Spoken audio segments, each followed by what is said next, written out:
Corona काल में railway के यात्रियों के लिए आज एक अच्छी खबर आई है। भारतीय रेलवे 12 सितंबर से 80 नई विशेष ट्रेनें शुरू करने जा रहा है। इनके लिए रिजर्वेशन की प्रक्रिया 10 सितंबर से शुरू हो जाएगी। ये ट्रेनें अभी चल रही 230 ट्रेनों से अलग होंगी। रेलवे बोर्ड के अध्यक्ष वीके यादव ने आज ये जानकारी दी। उन्होंने कहा कि 40 जोड़ी ट्रेनें यानी 80 ट्रेनें 12 सितंबर से शुरू होंगी। उन्होंने कहा कि अभी चलाई जा रही सभी विशेष ट्रेनों के परिचालन की निगरानी की जाएगी और जहां भी ट्रेन की मांग होगी या लंबी वेटिंग लिस्ट होगी, वहां एक्चुअल ट्रेन से पहले एक क्लोन ट्रेन चलाई जाएगी। परीक्षाओं के लिए या ऐसे ही किसी दूसरे उद्देश्य के लिए राज्य सरकारों के अनुरोध पर ट्रेनों का परिचालन किया जाएगा। आपको बता दें कि कोरोना काल में ट्रेनों की संख्या काफी कम कर दी गई है, लेकिन अगले कुछ महीनों में आने वाले बड़े त्योहारों को देखते हुए रेलवे अब ट्रेनों की संख्या बढ़ा रहा है। दशहरा, दिवाली और छठ जैसे त्योहारों पर ट्रेनों की मांग हर साल बढ़ जाती है, जिससे ट्रेनों में भारी भीड़ होती है। इसी के मद्देनजर रेलवे ने 40 जोड़ी स्पेशल ट्रेनें चलाने का ऐलान किया है। हम आपको इन ट्रेनों की पूरी लिस्ट दिखा रहे हैं। आप वीडियो पॉज करके सभी ट्रेनों का नाम देख सकते हैं।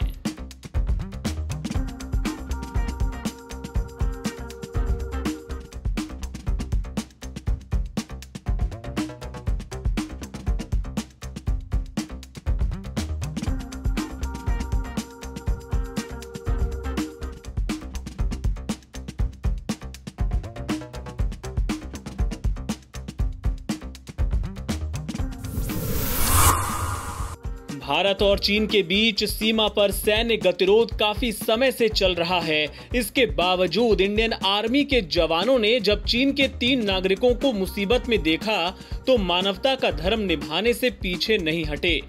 ये मामला उत्तरी सिक्किम का है। सेना की ओर से जारी बयान के मुताबिक चीन के 3 नागरिक, जिनमें एक महिला भी शामिल थी, 3 सितंबर को उत्तरी सिक्किम में 0 डिग्री तापमान के दौरान बर्फीली पहाड़ियों में परेशानी में फंसे थे। उनका राशन पानी सब खत्म हो चुका था। करीब 17,500 फीट की ऊंचाई पर उत्तरी सिक्किम के पठार क्षेत्र में ये तीनों चीनी नागरिक रास्ता भटक गए थे। तब भारतीय जवानों ने उनकी मदद के लिए हाथ बढ़ाया। 0 डिग्री से भी कम तापमान के चलते इन तीनों की जान मुश्किल में आ गई थी, लेकिन भारतीय सेना के जवानों ने उन्हें बचाने के लिए ऑक्सीजन, खाना और गर्म कपड़े समेत चिकित्सा सहायता दी। इतना ही नहीं, भारतीय सैनिकों ने उन्हें अपने गंतव्य तक पहुंचाने के लिए सही रास्ते के बारे में जानकारी भी दी, जिसके बाद वो लौट गए। चीनी नागरिकों ने इस त्वरित सहायता के लिए भारत और भारतीय सेना का आभार जताया है। बॉलीवुड एक्ट्रेस कंगना रनौत के साथ तीखी जुबानी जंग में उलझे शिवसेना सांसद संजय राउत ने कहा है कि कंगना से उनकी कोई व्यक्तिगत दुश्मनी नहीं है। ये मामला महाराष्ट्र का है। उन्होंने तंज कसते हुए कहा कि कंगना को अपना ट्विटर हैंडल खुद चलाना चाहिए, न कि किसी राजनीतिक पार्टी को अपने ट्विटर हैंडल का इस्तेमाल करने की इजाजत देनी चाहिए। राउत पहले भी आरोप लगा चुके हैं कि कंगना को महाराष्ट्र सरकार के खिलाफ इस्तेमाल किया जा रहा है। कंगना के बयान को लेकर एक निजी चैनल से बातचीत में राउत ने कहा कि ये शिवसेना का मुद्दा नहीं है। महाराष्ट्र के विषय पर सभी को एक साथ आना चाहिए। आपको बता दें कि संजय राउत ने शुक्रवार को ही कहा था कि मुंबई मराठी मानुष के बाप की है। उन्होंने ट्वीट कर लिखा था कि मुंबई मराठी मानुष के बाप की है। जिनको ये मंजूर नहीं, वो बताएं कि उनका बाप कौन है। शिवसेना महाराष्ट्र के ऐसे दुश्मनों को खत्म किए बिना नहीं रुकेगी। उन्होंने अपनी इस लाइन के साथ प्रॉमिस भी लिखा था।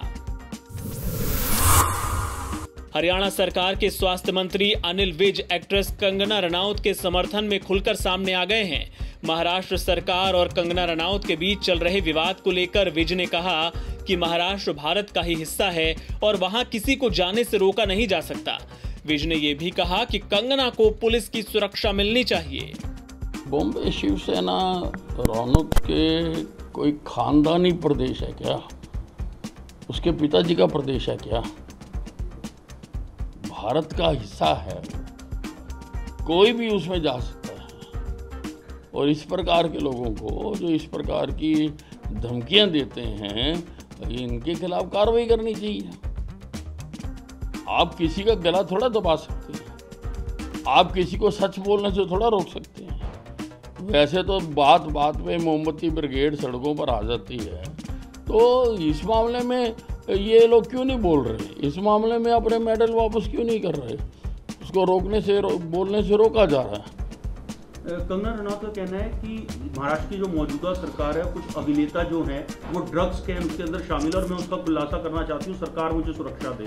कंगना रनौत को बिल्कुल सुरक्षा मुहैया करानी चाहिए, और जो भी वो रेवोल्यूशंस करना चाहती हैं उसको फ्रीली, हिंदुस्तान एक आज़ाद देश है, उसको फ्रीली उनको व्यक्त करने की इजाज़त मिलनी चाहिए। कोरोना काल में सबसे ज्यादा नुकसान बच्चों की पढ़ाई का हुआ है। ऑनलाइन क्लासेस में चाहकर भी बच्चे ठीक से पढ़ नहीं पाते। ऐसे में अब कुछ टीचर्स ने अपने स्तर पर छोटे छोटे बैचेस में बच्चों को घर की छतों पर पढ़ाना शुरू किया है।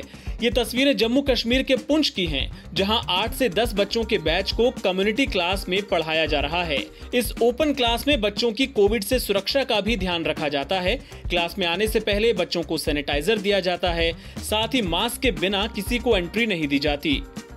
We have been taking these community classes from the last 3 months. The motive behind this community classes was to minimize the loss of the student community incurred because of the lockdown. We started taking community classes by maintaining the proper COVID protocol and standard operating procedures, and we got an overwhelming response from the students.